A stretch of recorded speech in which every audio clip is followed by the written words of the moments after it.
everybody, welcome back to another Bums Blitz video. I'm your host, The Bum. Here we are with the last installment of our rankings. We will be doing the tight ends in this video. If you haven't already done so, please just pause the video real quick, press a little subscription button down below. It always helps. Let's get into our last ranking video. So we're all used to it by now, but I still have to remind you, these are my rankings. This is my opinion. Just take my opinion as information for you going into the draft. Just because I have someone ranked in the top 10 doesn't mean that they must be drafted as such. They still have their own ADPs. So remember to draft them accordingly. If it helps you, get off the fence on somebody, my information, then use it. But don't try to reach for someone just because I think that they will finish that finished in the top 10 at the end of the year. They still have their average draft position. And a good way to start that off, actually, is with my number 10 tight end on the list, Martellus Bennett. He's in New England, obviously a high-powered offense. Yes, they will be missing their quarterback for the first 4 weeks, but still, I don't feel like it will hurt that much. Obviously, his numbers will be better once Brady gets in, but in that offense, they want two tight ends. Gronkowski's best year was with Aaron Hernandez, so I think that Bennett is not as skilled as Hernandez, but he is still a top tight end in the league. Him going there doesn't hurt his value all that much. It might even help it. Who knows? He might even end up in a top 5. Aaron Hernandez ended up as the top 3 when Gronk had his number 1 year a few years back. So I wouldn't worry too much about the fact that he's sharing snaps with Gronk. They want to do it. He's going to be a valuable pick. He's not being drafted in the top 10. You could get him late. He's a valuable player to have on your team.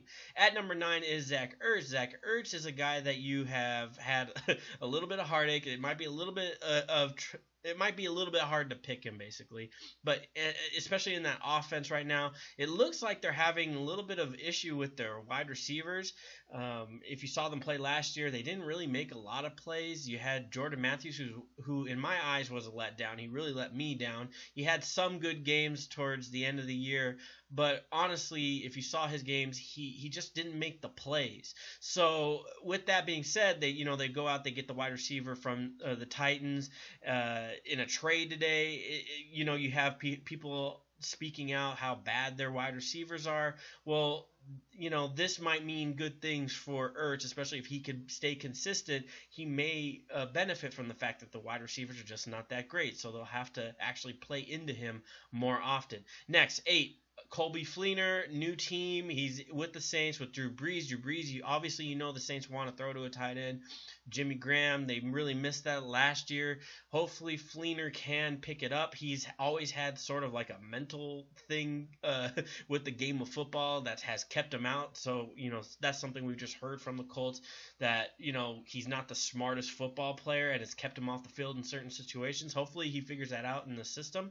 Tyler Eifert, we don't know exactly when he'll be back. He may miss the first 4 weeks. He was a top 3 or top 4 tight end last year. He led the league in touchdowns. That's going to be a regression either way. Even if you just take the average, touchdowns per game, I think that he does drop down a little bit in that category. So given the regression plus the injury, he's down at number 7. Travis Kelce, also one of those guys that we've talked about for a long time. He's mini Gronk. He's great, except for the fact that he plays with Alex Smith.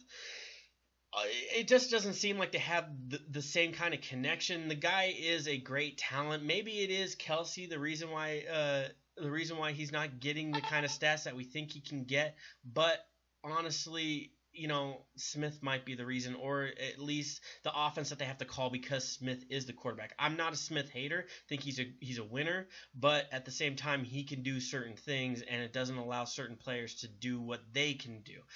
Next on the list is Jimmy Graham. He's back at practice. He's not full, but he is coming back. Now, obviously, the patellar tendon is the hardest one to come back from, but from everything we're hearing, he's doing great so far. Hopefully, that stands up because he's a great player. In that offense, I know they struggled a little bit last year, but I think that with with Marshawn Lynch being gone and the emergence of the passing game at the end of the year last year, that Jimmy Graham will come back in and fit really well. Next up on the list is Delanie Walker. Not a lot to say about Delanie Walker. He's one of those players that you don't really think of to be, a great player, but he really is.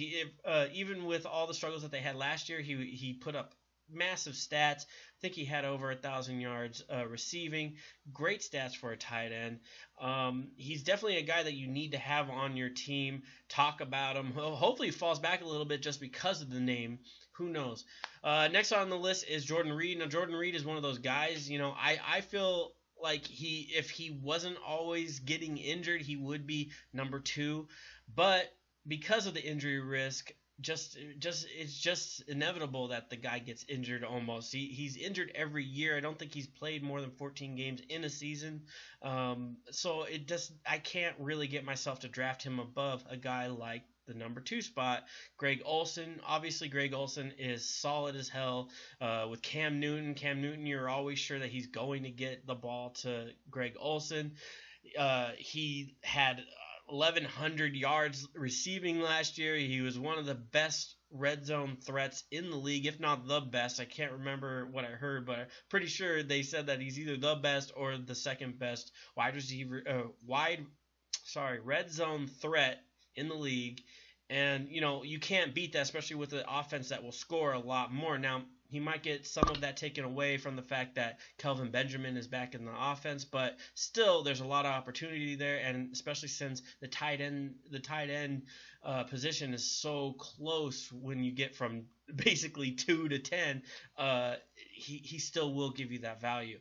And then number 1, obviously it's hard to even have anything else to say other than the fact that it's Rob Gronkowski, and it's just Rob Gronkowski. He's just at a tier that no one else is at. No one, as long as we have somebody throwing him a ball and he's staying on the field, he's the number 1 tight end in the league. There's not really much else to say. That's all I have for you in this video. That's all I have for you for the rankings videos. Hopefully you got a little something out of it. Remember, you could always ask me a question on Twitter at BumsBlitz. I have my Facebook, BumsBlitz, as well, and my website, bumsblitz.com.